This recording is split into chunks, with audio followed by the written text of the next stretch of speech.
Hello guys, మా ఊర్లో నేను ముగ్గేస్తే నాకు గిఫ్ట్ వచ్చింది. లాస్ట్ వీడియోలో చెప్పాను కదా, సంక్రాంతి రోజు ముగ్గులు పోటీలు పెడతారు అని. చెప్పినట్టే పెట్టారు. మేము ఈవినింగ్ హౌసీ ఆడుతుండగా అనౌన్స్మెంట్ వచ్చింది, ముగ్గులు పోటీలు స్టార్ట్ అయ్యాయి. ఇంకా అక్కడతో గేమ్ ఆపేసి అందరం అయితే ముగ్గులు పోటీల దగ్గరికి వెళ్ళాలని మా వీధిలో బ్యాచ్ అందరం కలిసి కట్టుకొని వెళ్ళాం. కానీ మేము అక్కడికి వెళ్ళేసరికి ఇంకా క్లీనింగ్ అవన్నీ అరేంజ్మెంట్స్ అవుతున్నాయి. ఇక్కడ చూడొచ్చు, ఈ ముగ్గు నేనే వేసాను. నేను అక్కడికి చూద్దామనే వెళ్ళాను, కానీ అక్కడికి వెళ్ళిన తర్వాత ముగ్గు వేసాను. ఎందుకంటే మా మావయ్య నేమ్ రాసేసి పార్టిసిపేట్ చెయ్యు అని అన్నారు.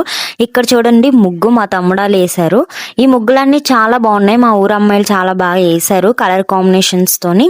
ఈ ముగ్గుకి థర్డ్ ప్రైజ్ అయితే వచ్చింది.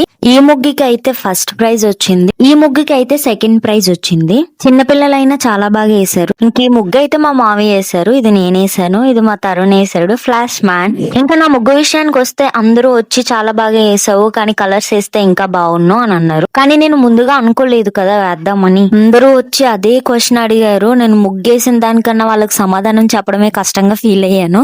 నేనైతే నార్మల్ గానే వేసాను, ప్రైజెస్ కోసం అయితే వేయలేదు, టైం పాస్ కే వేసాను. మరి వీడియో స్టార్టింగ్ లో గిఫ్ట్ వచ్చిందని చెప్పావు, అదేంటి అని అనుకోవచ్చు. అది పార్టిసిపేషన్ గిఫ్ట్ అండి. మా మాయ అందరికి న్యాయం చేశారు, ఎవరు ఫీల్ అవ్వకూడదని చెప్పి ముగ్గేసిన ప్రతి ఒక్కరికి అయితే గిఫ్ట్లు ప్రెజెంట్ చేశారు. ఇంకా పోటీ అవ్వగానే మా ఇంటికి వచ్చి మా వాళ్ళతో కాసేపు ముచ్చట్లు పెట్టి అయితే పడుకుండిపోయాము. చూడండి నా గిఫ్ట్ ఎలా ఉందో కామెంట్ చేసేయండి. మీ ఊర్లో కూడా ముగ్గులు పోటీలు అయితే కామెంట్ చేసేయండి.